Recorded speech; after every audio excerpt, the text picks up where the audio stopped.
తాజా అంశాన్ని చూస్తున్నాం. సంధ్యా థియేటర్ ఘటన నేపథ్యంలో తెలుగు ఫిల్మ్ ఛాంబర్ కీలక సమావేశం నిర్వహించింది. ఇటీవల పరిణామాలపై చర్చించింది. రేవతి కుటుంబాన్ని ఆదుకునేందుకు విరాళాలు సేకరించాలని నిర్ణయించింది. మరింత సమాచారం మా ప్రతినిధి సతీష్ ప్రత్యక్ష ప్రసారం ద్వారా అందిస్తారు.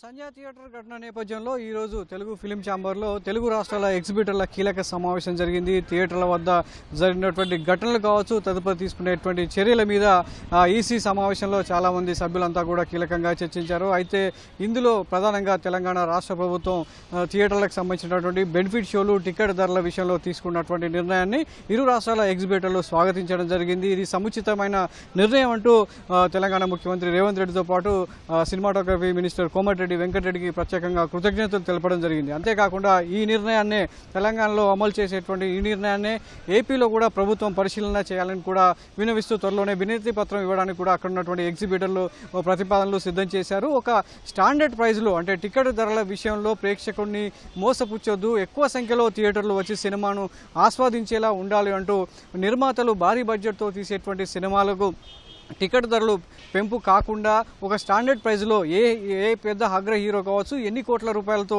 సినిమా తీసినప్పటికీ ఒక స్టాండర్డ్ ప్రైజ్లో సినిమాలో థియేటర్లో టికెట్ ధర ఉండేలా చూడాలని చెప్పేసి కూడా వారు ప్రభుత్వాలను విన్నవించుకోబోతున్నారు. సో ఇదే విషయాన్ని కూడా తెలంగాణ ప్రభుత్వం ప్రకటించినటువంటి నేపథ్యంలో వాళ్ళు హర్షం వ్యక్తం చేస్తూనే అయితే టికెట్ ధరల విషయంలో ప్రభుత్వాలు కావచ్చు అంటే గతంలో ఇచ్చినటువంటి జీవోల ఆధారంగా నిర్మాతలకు వెసులుబాటు కలగకుండా ప్రేక్షకుడిని దృష్టిలో ఆలోచించుకొని టికెట్ ధరలు పెంచేలా వెసులుబాటు కల్పించాలని కూడా ఈ ఎగ్జిబిటర్లు అంతా కూడా ప్రభుత్వాలకు విజ్ఞప్తి చేస్తున్నారు. అదే సమయంలో సినిమా ప్రదర్శనల విషయంలో కూడా అర్ధరాత్రి షోలు ఉండకూడదు.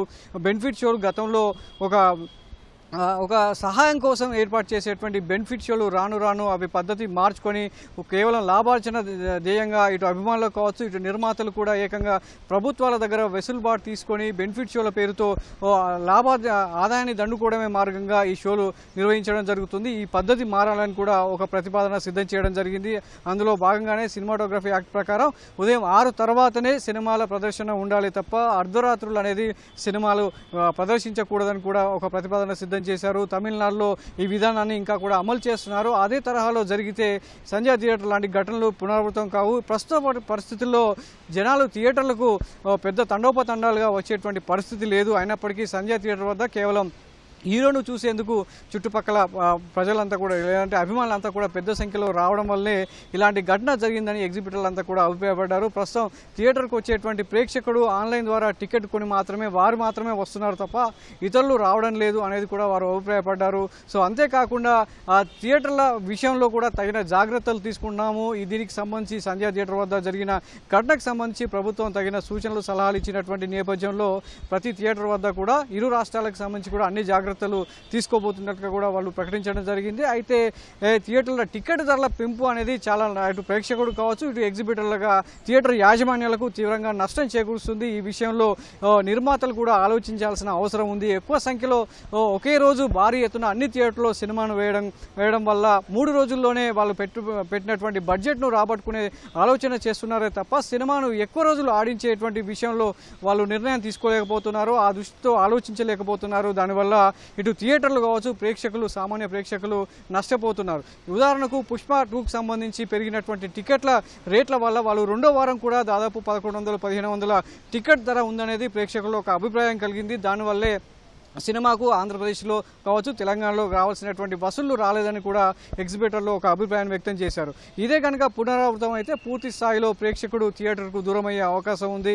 వాళ్లకు ప్రత్యామ్నాయంగా ఉన్నటువంటి ఓటీటీ కావచ్చు, లేదంటే ఇతర మార్గాల ద్వారా కూడా వాళ్ళు సినిమాను చూసే అవకాశం ఉంటుంది. దానివల్ల థియేటర్కు రాకపోవడంతో థియేటర్ వ్యవస్థ కుప్పకూలే అవకాశం ఉంది. ఆ ప్రభావం సినిమా ఇండస్ట్రీ మీద కావచ్చు, కోట్లాది రూపాయలు రెమ్యునరేషన్ తీసుకున్న హీరోల మీద కూడా పడే అవకాశం ఉందని కూడా ఎగ్జిబిటర్లంతా వాపోయారు. దీని మీద ఇరు రాష్ట్రాల ఎగ్జిబిటర్లంతా కూడా తెలంగాణ ప్రభుత్వం తీసుకున్న నిర్ణయాన్ని హర్షం వ్యక్తం చేస్తూ ఏపీలో ఉన్నటువంటి ముఖ్యమంత్రి చంద్రబాబు కావచ్చు, అదేవిధంగా డిప్యూటీ సీఎం పవన్ కళ్యాణ్ దృష్టికి కూడా ఈ విషయాన్ని వివరించడం జరిగింది. అంతేకాకుండా ప్రత్యేకంగా పవన్ కళ్యాణ్ సినిమా ఇండస్ట్రీకి సంబంధించి దగ్గరగా ఉన్నటువంటి మనిషి, అదేవిధంగా కూటమి ప్రభుత్వం ఏర్పాటైనటువంటి తొలి రోజే దీనికి సంబంధించి కొంతమంది నిర్మాతలతో సమావేశమై టికెట్ల రేట్లు కావచ్చు సినిమాకు సహకరించే విధానాన్ని కూడా వాళ్ళకు వివరించడం జరిగింది. అందులో భాగంగా పవన్ కళ్యాణ్ కూడా నిర్మాతల వైపు కాకుండా థియేటర్ వ్యవస్థను ప్రేక్షకుడు థియేటర్కు వచ్చే వైపు కూడా ఆలోచిస్తారనేది కూడా ఎగ్జిబిటర్లు అంతా అభిప్రాయపడ్డారు. మరోవైపు సంధ్యా థియేటర్కి సంబంధించినటువంటి బాధిత కుటుంబాన్ని